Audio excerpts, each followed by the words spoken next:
UTM FLNG Limited, the developer of Nigeria's first floating liquefied natural gas facility, has targeted the fourth quarter of 2024 to achieve a final investment decision, that's an FID, on its floating liquefied natural gas project. Now, the board of directors of the company, in its maiden meeting on July the 23rd in Abuja, evaluated and approved the progress of the company, particularly the EPCIC, that's the engineering, procurement, construction, installation, and commissioning phase of the project. Now, Julius Rone, who is the managing director and chief executive officer of UTM FLNG, assured that the company has laid all processes to ensure a smooth takeoff and targeted production capacity of 2.8 million metric tons per annum by the fourth quarter of 2028. Here's what he said here. He said the quote-unquote, the board met and evaluated all the processes and progress that the company has made in efforts to develop the first indigenous floating LNG in Nigeria and, in fact, in Africa. He also continued by saying that the board was delighted by the progress made so far, particularly on that EPCIC phase, and it directed that the management should ensure that the final investment decision is taken by the fourth quarter of this year. All right, more oil and gas news. President Bola Tinubu of Nigeria has approved a directive to promote the sale of crude oil using local currency, the Naira, which aims to reduce Nigeria's heavy reliance on foreign exchange. Now, the chairman of the Federal Inland Revenue Service, Zaccheaus Adedeji, announced the directive following a Federal Executive Council meeting at the Presidential Villa. Under the new directive, the Nigerian National Petroleum Corporation Limited will engage in transactions with local refineries in Naira, starting with the Dangote Refinery.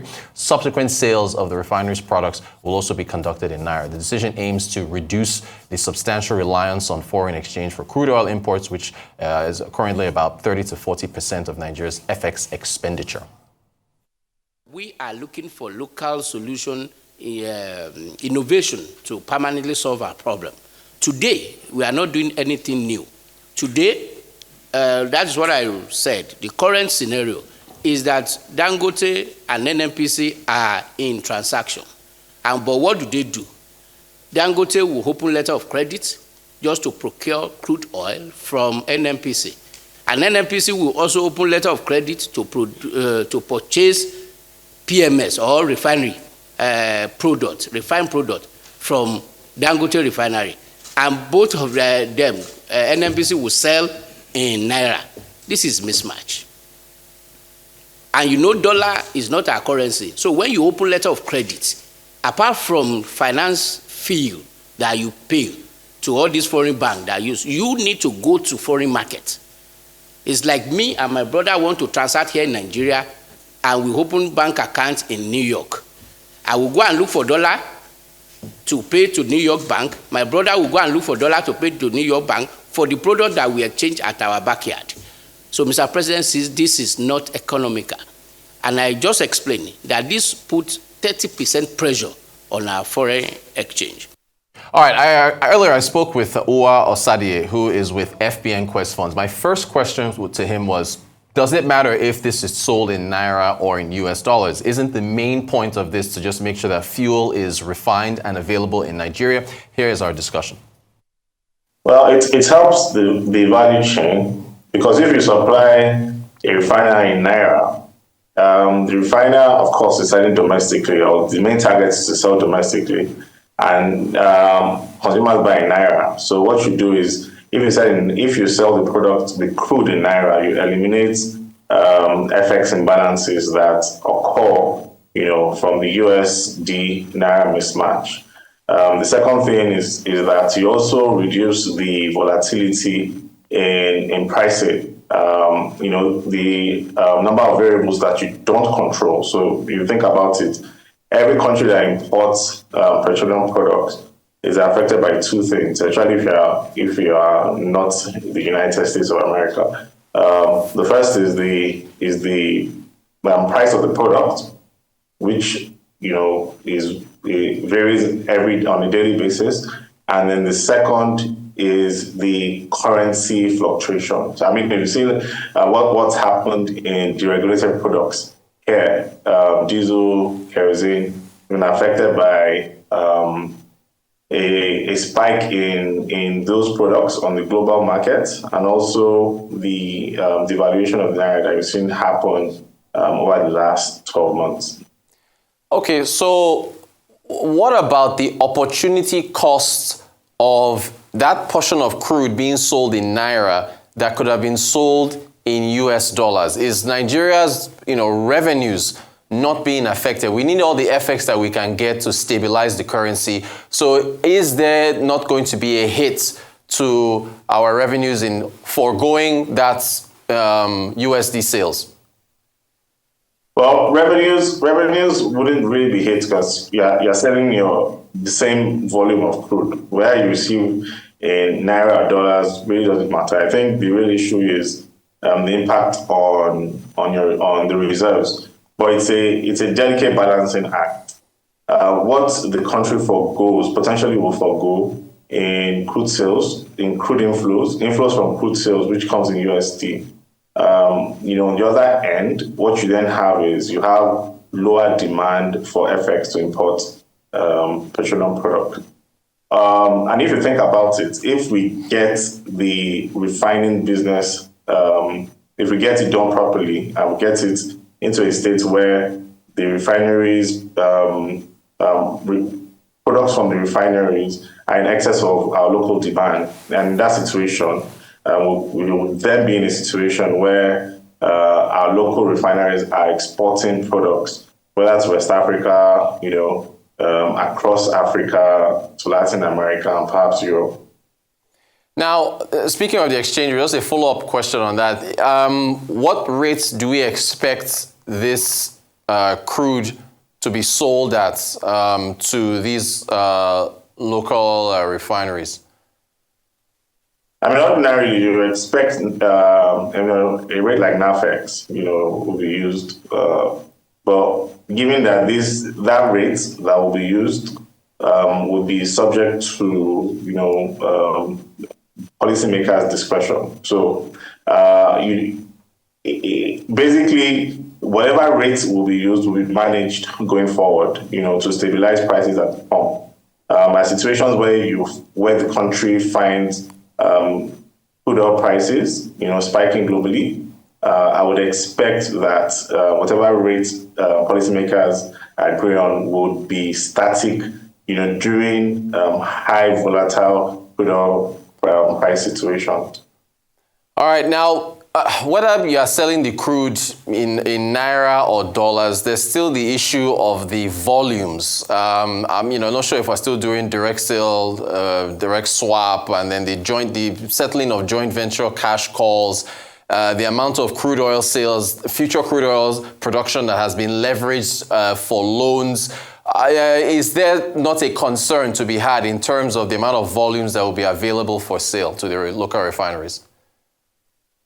Yeah, yes, of course. That must be given many people, the Ministry of Petroleum, NNPC, giving them many sleepless nights.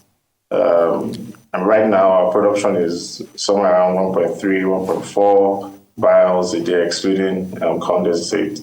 And if you, just consider Dangote Refinery, which is a nameplate 650,000 a day. The NNPC refineries, 450, thereabouts. So combined, that's like 1.1 million barrels a day. And we've not even considered the other refineries that are on track to come into operation over the next 3 years. So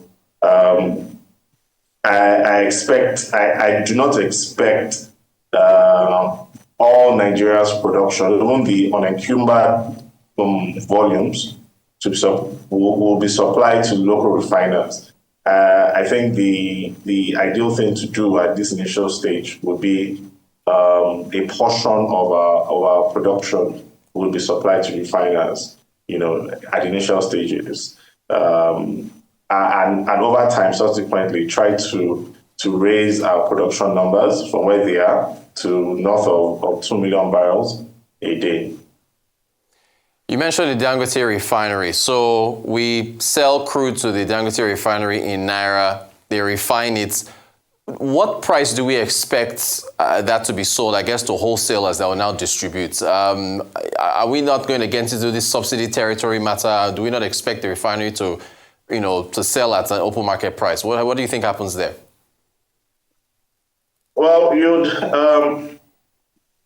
I think everyone is really at the same page now in terms of, if there are subsidies or not. And I think, if you look at landing cost of gasoline and you compare it with what we pay at the pump, there is, a perceived subsidy right there. For the Dangote refinery, compared to what's happening now,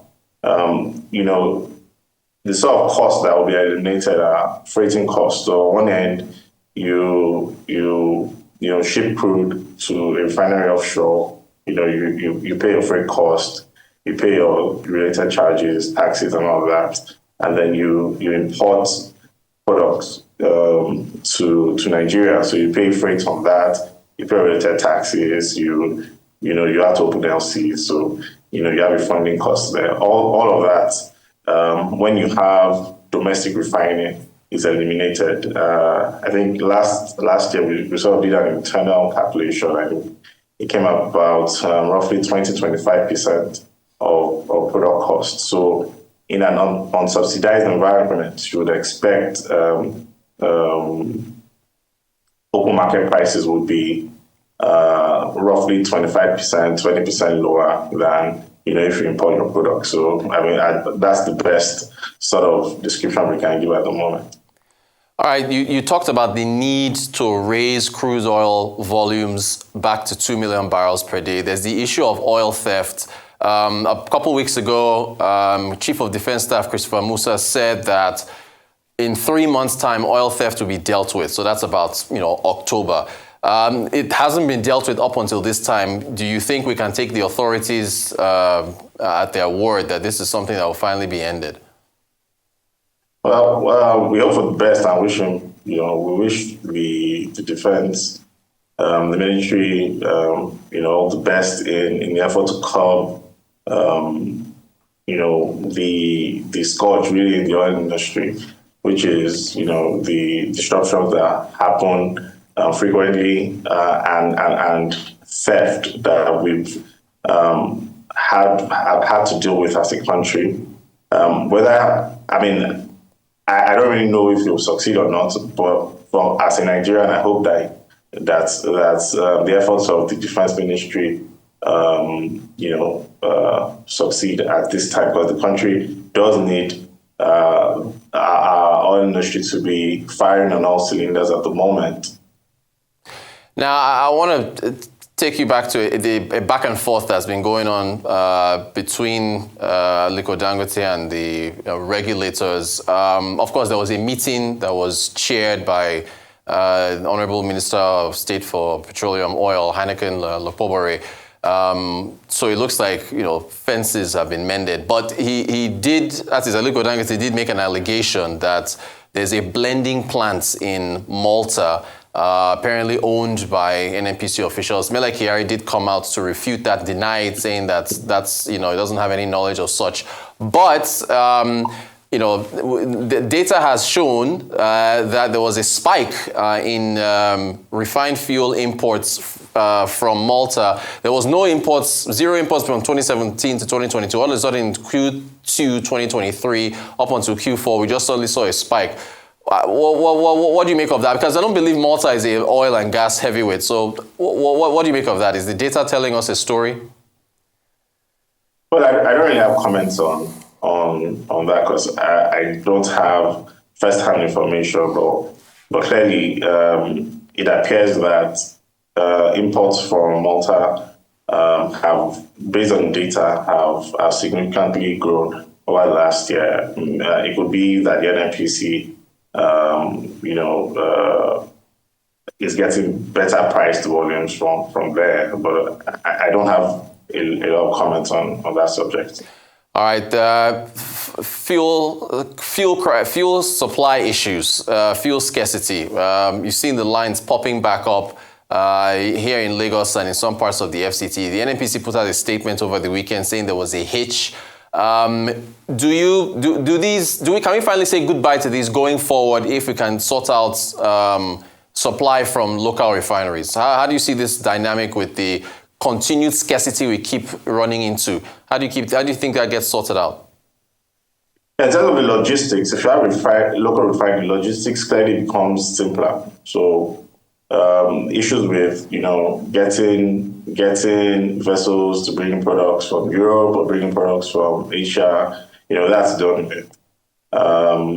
So it becomes much more simpler. I think really the main issue currently is on pricing and a mismatch between the price in which the product gets to the depot and the price that the product is sold at the pump. So clearly, if you have a properly priced value chain, we are likely to not see queues persist so often. And I expect, if the efforts of the Minister of State for Petroleum, if they bear fruit and there is a good working relationship between the oil producers, NNPC and the IOCs, and even the indigenous producers and refiners like Dangote Refinery, and we get the NNPCs, refineries, working optimally, queues would obviously be a thing of the past.